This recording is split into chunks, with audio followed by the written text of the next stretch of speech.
Morning, boys and girls. I feel like I've been spending a lot of time in this room recently. On Zwift, on CV Arcade, just on this bike, on the turbo. And it's got to me a bit, if I'm honest. Like I'm not motivated to ride at all when it's just indoors. And if you don't know, I'll be getting my bike back today, this afternoon, when I drive up north for the Lancaster Grand Prix, which is on tomorrow.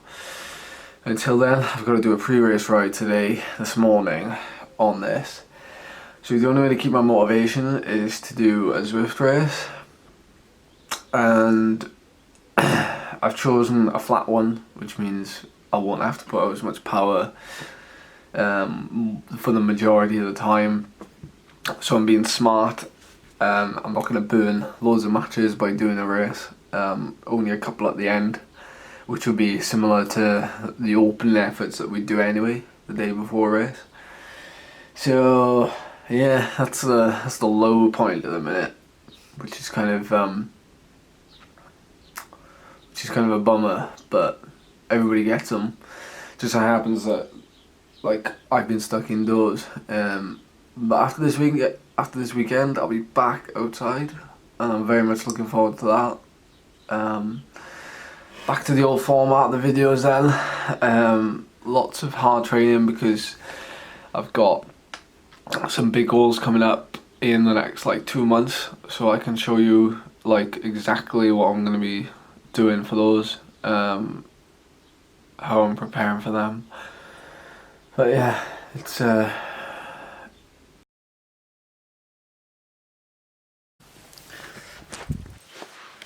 Hello, good morning. Welcome back to a new clip. I'm not going to say new video because I'm guessing this is all part of one big video. And I'm sorry if it's got confusing for you, but it's not yeah. It's one big video of the last kind of couple of days. So only seems right that I kind of try and stitch it all together. Also, the Lancaster Grand Prix that happened on the weekend. I'll give you a little bit of a lowdown on it in 1 second. But I guess that many of you, or at least most of you, are from the Northern Hemisphere, or at least from the northern part of the UK, possibly. So it only seems fitting that I at least mention what happened at the Lancaster Grand Prix, at least from my race, my point of view. But first, let me show you a few little things I've had done to my bike, which hasn't been in my possession for possibly 2 weeks, or no, a bit less than that, maybe 10 days. I've not had it because of going to Poland, which you can check out that little recap as well if you want to hear what happened there.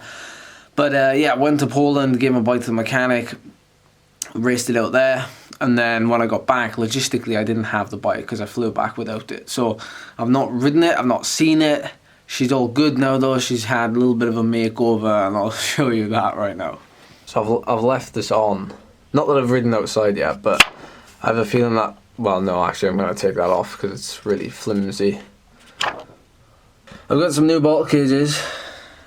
Yay. Because I've been running my own bottle cages, which were carbon fibre ones, for the first part of this season, but I've actually got some kind of team coloured bottle cages from Tax, which I'm a bit more excited about because they hold the bottle better. yeah, they hold the bottle. They hold the bottle better. I can't even get it out. Oh, there we go. Okay, I've got some fancy new bar tip, which I don't know. I don't think I'm a fan of it. I'm not sure which bar tip it is, but it's real chunky, and maybe it's wrapped a bit too thick. So I think I'm gonna undo that and redo it myself. I'm actually getting a little bit of wrist pain in my left wrist when I'm riding. I think it's just on this side, so I don't know whether this side is maybe slipped down a little bit compared to the other side, so I'm gonna check that out. Okay, so what do you want to know about Lancaster Grand Prix? What do you want to hear about? Well, After driving for 4.5 hours, I was greeted by lashes of rain. Oh my word. What is this weather? It is peeing with rain. It has been the whole drive. I'm guessing the race comes along here somewhere. I've just parked up because we're meeting here to jump in one vehicle. We're gonna drive around the course. It was so wet, there were like ducks swimming across the motorway. No, I'm joking, that wasn't actually. But so having seen the course, we discovered that there was like quite a technical, well, not technical, but it's just an open, fast flowing descent. If you imagine kind of big open moorland, which is kind of like the general scenery up in the north of England, I guess, is from what I've experienced anyway. Beautiful scenery, but for bike racing, it's like prone to wind, it's prone to hills. So like we had both of those things kind of, but having seen the course, it was like this little descent was going to be, everybody needed to be at the front, and then the rest of the course was kind of just like up and down, up and down. We retreated to the warmth and comfort of a hotel in Preston that evening. A little bit of a team talk, but all thoughts are on the next day. And had a decent breakfast in me. There was pancakes. Pancakes were always good.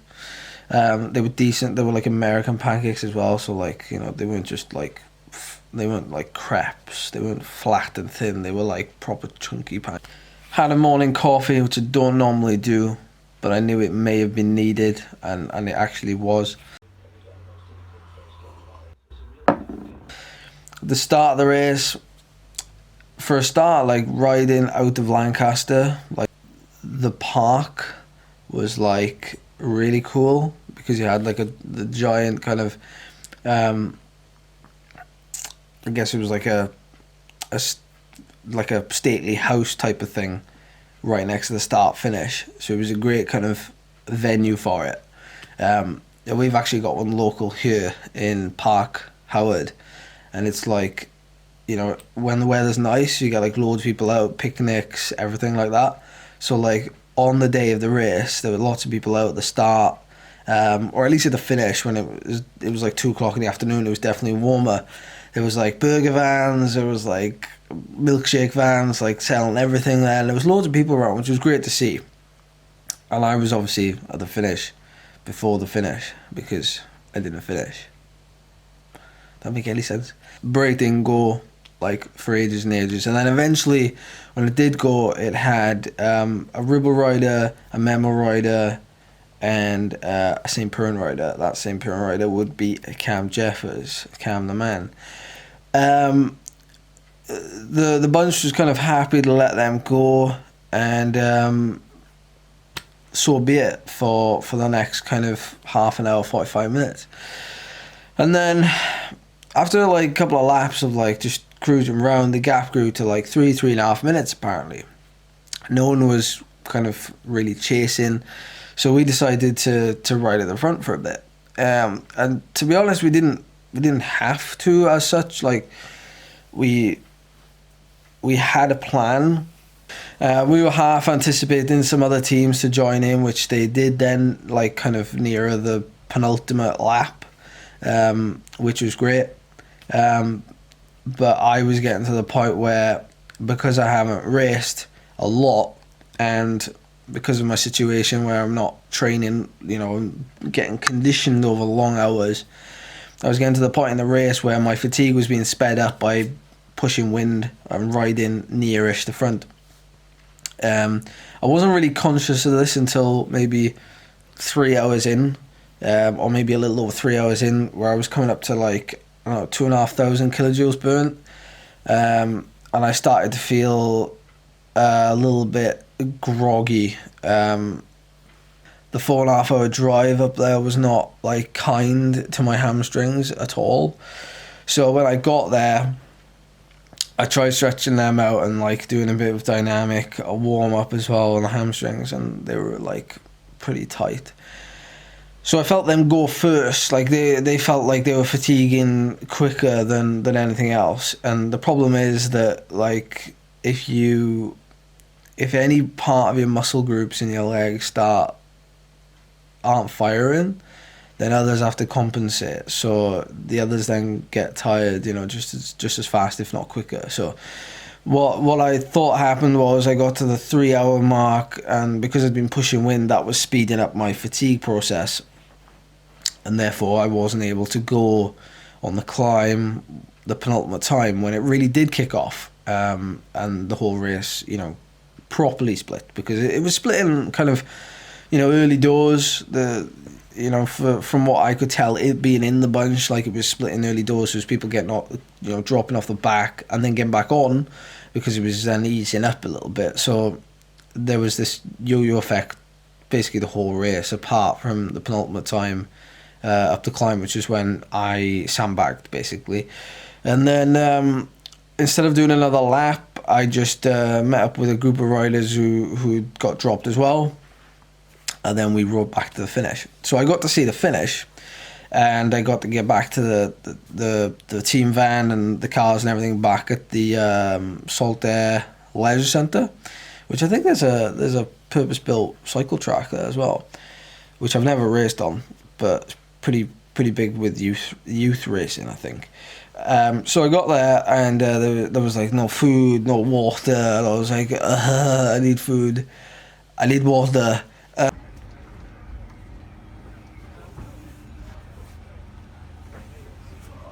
A flapjack, so I ate the flapjack, but didn't eat a lot after that race, and then didn't eat a lot of the drive back either. So I was kind of like in a big debt then on Monday, which was yesterday, trying to consume my body weight in food again.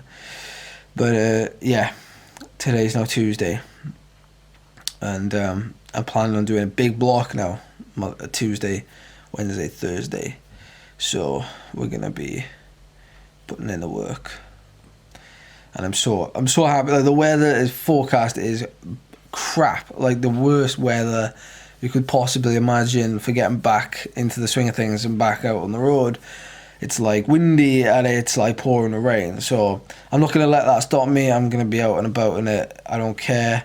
I'm just so happy to be back outside on the bike, and I'm training to my full capacity.